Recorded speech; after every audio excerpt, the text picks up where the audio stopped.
Bulletin में खुशामदीद। सबसे पहले आपको बताएं, वफाकी वजीर असद उमर ने कि इलेक्ट्रिक की इंतजामिया को मुतनब्बे किया है कि अगर इसका रवैया दुरुस्त नहीं हुआ तो वफाक के इलेक्ट्रिक को अपनी तहवील में ले सकता है।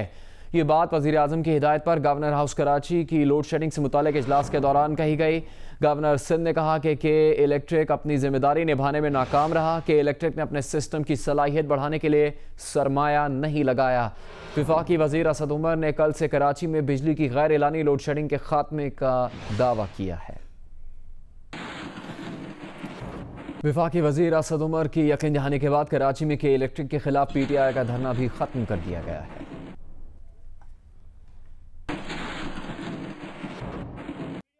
वफाकी वजीर असद उमर और गवर्नर सिंध इमरान इस्माइल की यकीन दहानी के बाद कराची में के इलेक्ट्रिक के खिलाफ PTI का एहतजाजी धरना खत्म हो गया। गवर्नर सिंध इमरान इस्माइल ने कहा कि ओवर बिलिंग की शिकायत पर भी नजर है। जो ओवर बिलिंग का मामला है, इसे मैं खुद नेपरा के पास लेकर जाऊंगा और इसको हम इसकी ऑडिट करवाएंगे। और ओवर बिलिंग की अगर ओवर बिलिंग निकली तो ये के इलेक्ट्रिक के CEO खड़े हैं, ये रिफंड करेंगे उसके पैसे। अगर ओवर बिलिंग निकली तो हम नेपरा से इसका ऑडिट करवाएंगे। वफाकी वजीर असद उमर ने गवर्नर हाउस में इजलास की सदारत भी की, जिसमें अरकान असम्बली, मेयर कराची और के इलेक्ट्रिक के हुक्काम भी शरीक हुए, जबकि चेयरमैन नेपरा तौसीफ फारूकी को वीडियो लिंक पर लिया गया।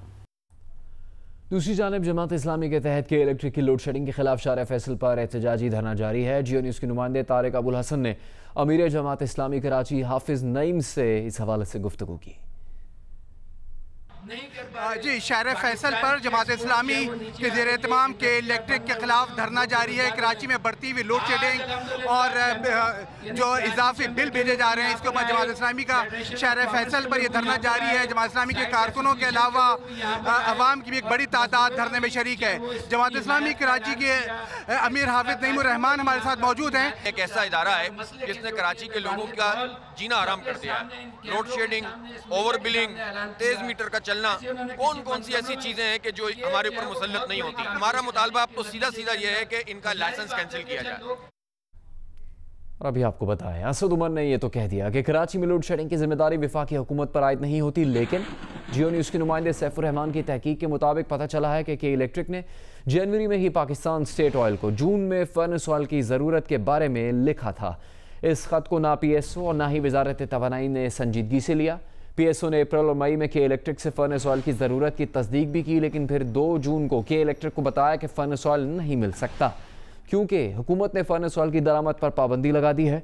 यानी 6 माह पहले बताने के बावजूद वफाकी हुकूमत के इलेक्ट्रिक के लिए फर्नेस ऑयल का बंदोबस्त करने में नाकाम रही और यही बात लोड शेडिंग की वजह बनी।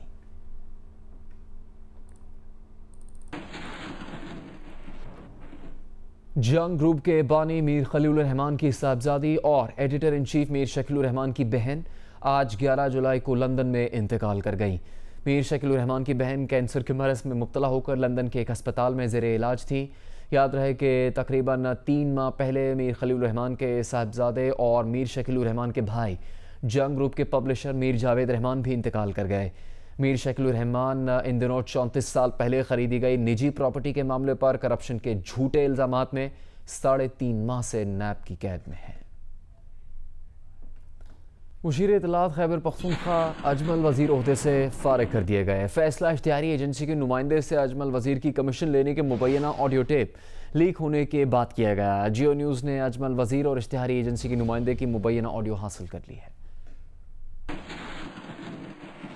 वो जो 15% है वो आपसे उस अमाउंट पे काटी जा रही है कि जो टोटल है, या उस पे काटी जा रही है कि जो वो, तो फिर आपको वो पैसे आ ही नहीं रहे। हाँ, वो आ ही नहीं रहे। तो फिर अगर जो वो आपके पास नहीं आएंगे उसको, हाँ बिल्कुल, वो तो मैं सर एक चीज़ का, लेकिन अगर देखो मेरी बात सुनो, अगर आप कहते हो 15% उसमें GST करती है या 16% करती है, ये तो फिर जो है ना वो एक अजीब किस्म का है। उस दिन आपने 2% का हमें कहा था कि मुझसे टैक्स कटेगा। वो जो टैक्स होता है वो होता है इनकम टैक्स। इनकम टैक्स जो होता है वो अलहदा होता है। तो आप GST किधर आपसे कटेगी? हाँ, मैं बताता हूँ। अब जिस तरह ये टेलीविजन का हमने बनाया सर, ठीक है, इसकी जब इनवाइस आएंगी मैं आपको और समझा दूँगा। अजमल वजीर का कहना है कि उनके खिलाफ साजिश हुई है। साजिशियों ने रास्ता रोकने के लिए घटिया तरीका अपनाया। उन्होंने दावा किया कि मुख्तलिफ इजलासों और ब्रीफिंग्स से मन घड़त ऑडियो तैयार करवाई गई है। मेरे साथ डिस्कशन हो रही है और उस डिस्कशन में वो सारी चीज़ों पे कट करके लगा के वो चीज़ कि मुझसे आप एक सवाल करते हैं, सवाल आप कुछ करें, जो मैं जवाब दे रहा हूँ उसको आप एडिट करके और वो जो आपने पहले सवाल किया है या कोई और बात आपने की है उस कॉन्टेक्स्ट में आप उस चीज़ को उसके साथ लगा लें।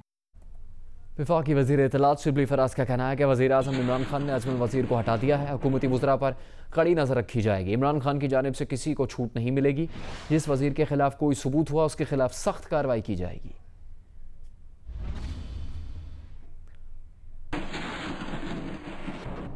वफाकी वज़ीर अली ज़ैदी ने एक नई वीडियो जारी कर दी है। जगह जगह एडिट की गई वीडियो में इंटरव्यू में एक शख्स हबीब जान बलोच का कहना है कि 2012 के ऑपरेशन के बाद पीपल्स पार्टी ने उज़ैर बलोच से दोबारा रब्ता किया। पीपल्स पार्टी में शामिल होने के लिए उसे 5 करोड़ रुपए दिए गए। उज़ैर बलोच साहब के करीबी साथी यारी के हबीब जान बलोच साहब मौजूद। 2012 के ऑपरेशन के खात्मे के बाद पाकिस्तान पीपल्स पार्टी ने फिर राब्ता किया उज़ैर बलोच के साथ कि 5 करोड़ रुपए नकद दिए गए। ये कह रहे हैं कि जब कराची में लियारी में ऑपरेशन किया पीपल्स पार्टी की हुकूमत ने तो फिर उज़ैर साहब को राजी करने के लिए 5 करोड़ रुपया पीपल्स पार्टी ने दिया उनको। तो उज़ैर बलोच फिर पीपल्स पार्टी में शामिल हो गए। फिर आपने देखा कि कायम अली शाह भी वहां गए, शर्मिला फारूकी भी गई, फरियाल साहिबा भी गई। तो मेरे दफ्तर में भी हमला हुआ था। मेरा अपना भाई जो बाद में शहीद हुआ वो भी जख्मी था। इस बकुल चौधरी असलम के और बकुल पीपल्स पार्टी के रहमान मलिक के तमाम मामलात का सरगुना वो मुझे गर्दानते थे। कहना कि उज़ैर साहब के कहने के ऊपर पाकिस्तान पीपल्स पार्टी की हुकूमत पुलिस अफसरान के तबादले करती। तो एक ग्रुप पूरे कराची में IG सिंध तक के ट्रांसफर किया करता था। वजारत दाखिला उनके दरवाजे पर खड़ी रहा करती थी रहमान मलिक की सूरत में। क्या कभी उज़ैर बलोच साहब की पीपल्स पार्टी की सीनियर लीडरशिप है, जिस तरह हो गए अगर जरदारी साहब, कभी उनके साथ मुलाकात हुई? जरदारी साहब की मुलाकात हुई, वो मुलाकात बड़ी अहम थी। सॉरी, उज़ैर बलोच साहब का आपको कॉल आई और उन्होंने कहा कि जरदारी साहब का मैसेज आया और वो मुझसे मिलना चाहते हैं और कादर पटेल के साथ जाना है। आसिफ अली जरदारी की ख्वाहिश थी कि उनके मुंह बोले भाई यारी से इलेक्शन लड़े। अब बीच में मिस्टर टप्पी साहब आन टपके, जहां पे झगड़े की बुनियाद शुरू हुई। याराने बड़े थे हमारे, जरदारी भी यारों का यार है, इसमें तो कोई शक नहीं हो गए। टप्पी साहब एक दिन दंदनाते हुए फैसल रजा आब्दी और चौधरी असलम के साथ 50 गाड़ियों के स्क्वाड में लियारी पहुंच गए। हमें फोन आया उस वक्त डिप्टी कमिश्नर का, ये आपने क्या किया?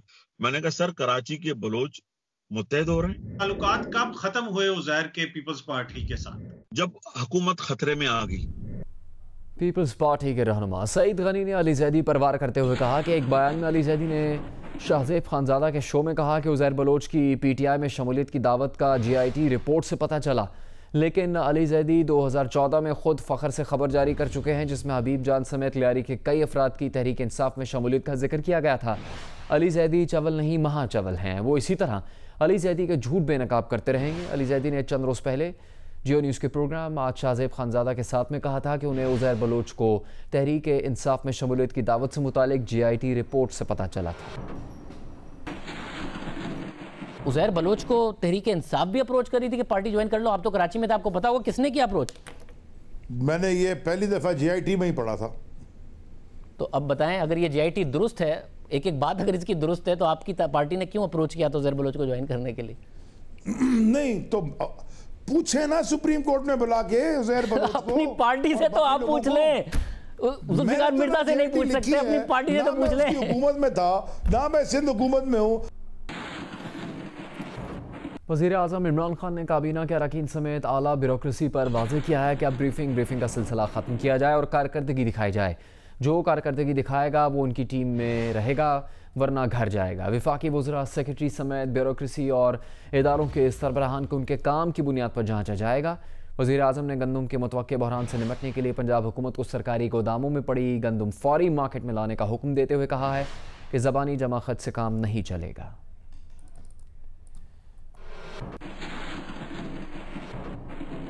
तर्जुमान नून लीग मरियम औरंगज़ेब ने वज़ीर आज़म इमरान खान से अपने बयान पर खुद अमल करने का मुतालबा किया है। एक बयान में उन्होंने कहा कि इमरान साहब 2 साल में जो कारकर्दगी दिखाई है उस पर इस्तीफ़ा दें और घर जाएं। कौम भी इनसे मुतालबा कर रही है कि कारकर्दगी दिखाओ वरना घर जाओ।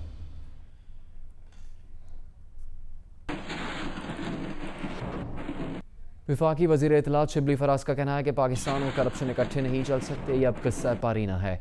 हम पाकिस्तान की नुमाइंदगी कर रहे हैं और अपोजिशन करप्शन की। अपोजिशन पर तनकीद करते हुए उन्होंने कहा कि जैसे ही एहतसाब की बात होती है अपोजिशन जमातें इकट्ठे होना शुरू कर देती हैं। पाकिस्तान और करप्शन अभी इकट्ठे नहीं रह सकते। ये आपको याद हो, ये अब किस्सा पारीना बन गए। ये जो हुकूमत, ये जो पॉलिटिकल पार्टीज जो इस वक्त आगे पीछे हो रही हैं, आपस में इनका पहले तो इत्तेफाक नहीं है, बिकॉज हर एक चाहता है कि जी हमारा कुछ हो जाए, तो हम इनके साथ नहीं मिलना चाहते हैं। और ये आपने देख लिया PML नून कहाँ पे थी, पीपल्स पार्टी कहाँ पे है, और ये है। तो ये इसको तो हम ज़रबे सिफर जो इनका जो अकट है अभी जो है, तो ये उसके लिए ये कर रहे हैं कि ये एहतसाब जब भी करीब होता देखते हैं तो उस वक्त ये इकट्ठा होना शुरू कर देते हैं। तो ये तब पॉलिटिकल प्रेशर डालने के लिए इकट्ठे हो जाते हैं। और आपने देखा भी है कि क्या वो जो फजलुर रहमान साहब हैं, वो बेचारे बड़ी कोशिशें कर रहे हैं कि कोई ना कोई एक वो बन जाए, एक तरीका बन जाए जिससे कि कम अज़ कम मिलजुल लें, एक अखबार में तस्वीर आ जाए कि जी ये APC हुई। आपने देखा उसमें कौन शामिल थे। मौलाना फजलुर रहमान ने कहा है कि हुकूमती बेंचेस पर बैठे भी कहते हैं कि ये हुकूमत जाली है। आप कहते हैं कि हुकूमत जाए या ना जाए, वो कहते हैं ये आए क्यों है। तमाम वो सियासी जमातें, बल्कि बाज़ वो भी कि जो वफाक में इस वक्त हुकूमती बेंचों पे बैठी हैं, ये सब के सब इस पर मुत्तफ़िक़ हैं कि ये हुकूमत जाली है और जाली वोट और मैंडेट के साथ आई है। लिहाजा आप कहते हैं कि वो अब जाए या ना जाए, मैं तो सोचता हूँ आए क्यों है। वज़ीर मुमलिकत बराए मौसमियाती तब्दीली ज़रताज गुल फोर्ट मनरू बाजार पहुंची तो उनके खिलाफ नारे लग गए।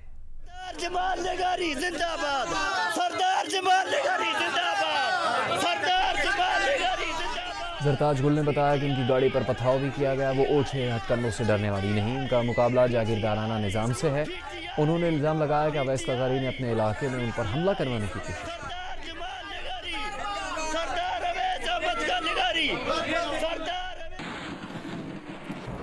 जंग ग्रुप और जियो के editor in chief Mir Shakilur Rahman की गिरफ्तारी के खिलाफ मुल्क के मुख्तलिफ शहरों में एहतजाज किया गया।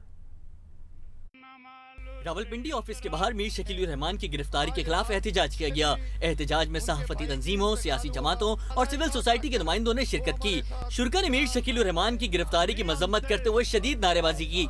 लाहौर में डिविस रोड पर एहतजाजी कैंप में जंग जियो और दी न्यूज के कारकुन और सीनियर सहाफियों ने शिरकत की। सीनियर सहाफी मकसूद बट, ज़हीर अंजुम, मोहम्मद फारूक समेत दीगर सहाफियों का कहना था कि मीर शकीलुर रहमान ने हर दौर में आजादी इज़हार का दिफा किया है। सहाफी बिरादरी मीर शकीलुर रहमान के साथ खड़ी है।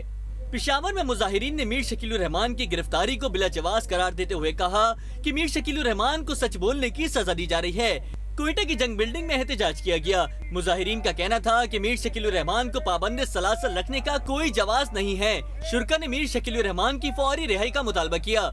मुल्तान मुजाहिर में रेजिडेंट एडिटर जंग जफर आहिर, MUJ के मलिक शहादत, PFUJ के रऊफमान और जंग जियो वर्कर्स ने शिरकत की। मुजाहिरीन ने मुतालबा किया कि मीर शकीलुर रहमान पर दायर बेबुनियाद रेफरेंस फौरी तौर पर खत्म किया जाए। भावलपुर में प्रेस क्लब में सहाफियों की अलामती भूख हड़ताल और एहतजाज का सिलसिला जारी है। सीनियर सहाफी अमीन अब्बासी, अमजद महमूद ऐवान, राशिद हाशमी, सैयद मजीद हाशमी, कैमरामैन एसोसिएशन के सदर आसिफ कबीर समेत दीगर सहाफियों का कहना था कि आज़ादी सहाफत की हिफाजत और मीर शकीलुर रहमान की रिहाई तक एहतजाज जारी रखेंगे। चमन में सिविल सोसाइटी, जियो वर्कर्स और उमायदीन इलाका की जानिब से मीर शकीलुर रहमान की गिरफ्तारी के खिलाफ मुजाहरा किया गया। सदर प्रेस क्लब किला अब्दुल्ला फजल मोहम्मद जाजक ने कहा कि मीर शकीलुर रहमान की गिरफ्तारी आज़ादी सहाफत पर कदगन लगाने की कोशिश है। उमायदीन ने खिताब में कहा कि मीडिया ग्रुप की आवाज को दबाने के लिए मीर शकीलुर रहमान को गिरफ्तार किया गया है। नवाबशाह में सहाफी और डिस्ट्रिक्ट बार एसोसिएशन ने एहतजाज किया। General secretary district bar association शहीद बेनजीराबाद अली रजा चंद एडवोकेट ने कहा कि मीर शकीलुर रहमान पर 34 साल पुराने निजी जायदाद की खरीदारी का मुकदमा झूठा है। उन्होंने आला अदलिया से अपील करते हुए कहा कि मीर शकीलुर रहमान को फौरी रिहा किया जाए। नैब कानून में तरमीम पर हुकूमत और अपोजिशन डेडलॉक बरकरार है। सीनियर सहाफ़ी ताहिर खलील की रिपोर्ट के मुताबिक इस सिलसिले में राबते भी खत्म हो गए हैं। अपोजिशन रहनुमाओं का कहना है कि इस सिलसिले में हुकूमती टीम बेख्तियार है। कौमी असम्बली के रवां इजलास में भी नैब तरमीमी कानून पर पेशरफ्त का कोई इम्कान नहीं है।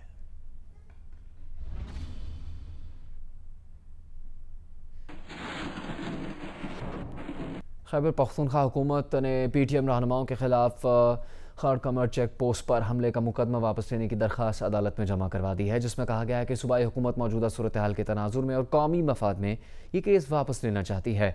शुमाली वज़ीरिस्तान में खाड़कमर चेक पोस्ट का वाक़या 26 फरवरी 2019 को पेश आया था। CTD ने PTM के रहनुमा मोहसिन दावड़, अली वज़ीर और दीगर के खिलाफ मुकदमा दर्ज किया था। मारूफ अदाकारा महविश हयात ने एक वीडियो पैगाम में लोगों से अपने बच्चों को पोलियो से बचाव के कतवे पिलवाने की अपील की है। क्या आप जानते हैं कि 1166 हेल्पलाइन, जिस पर हम कोरोना वायरस की मालूमात हासिल करने के लिए कॉल्स करते हैं, असल में पाकिस्तान पोलियो इरेडिकेशन प्रोग्राम की हेल्पलाइन है। कोरोना वायरस की सबसे खतरनाक बात यह है कि ये बहुत तेजी से फैलता है और इसके खिलाफ हमारे पास कोई वैक्सीन नहीं है, लेकिन पोलियो जैसी बीमारियों की तो है। तो खुदारा अपने बच्चों को, छोटे बच्चों को बाकायदगी से पोलियो और दूसरी खतरनाक बीमारियों से बचाव के लिए वैक्सीनेट करवाएं। कोयटा में चीनी की कीमतों में इजाफे और यूटिलिटी स्टोर्स पर चीनी ना मिलने का मसला हल नहीं हो सका। कोयटा के बेशतर यूटिलिटी स्टोर्स पर चीनी दस्तयाब नहीं है। आम मार्केट में फ़ी किलो चीनी 85 रुपये में फ़रोख्त हो रही है। यूटिलिटी स्टोर्स के इंचार्ज कहते हैं शहर में 60 से ज़्यादा स्टोर्स हैं जहां वक्तन फ़वक्तन चीनी फराहम की जाती है। स्टोर्स पर फ़ी किलो चीनी की कीमत 68 रुपये में है और कीमत कम होने की वजह से जल्दी फ़रोख्त हो जाती है। दूसरी जानिब आम मार्केट में 1 किलो चीनी मज़ीद 3 रुपये महंगी हो गई है। शहरी फ़ी किलो चीनी 85 रुपये में ख़रीदने पर मजबूर हैं।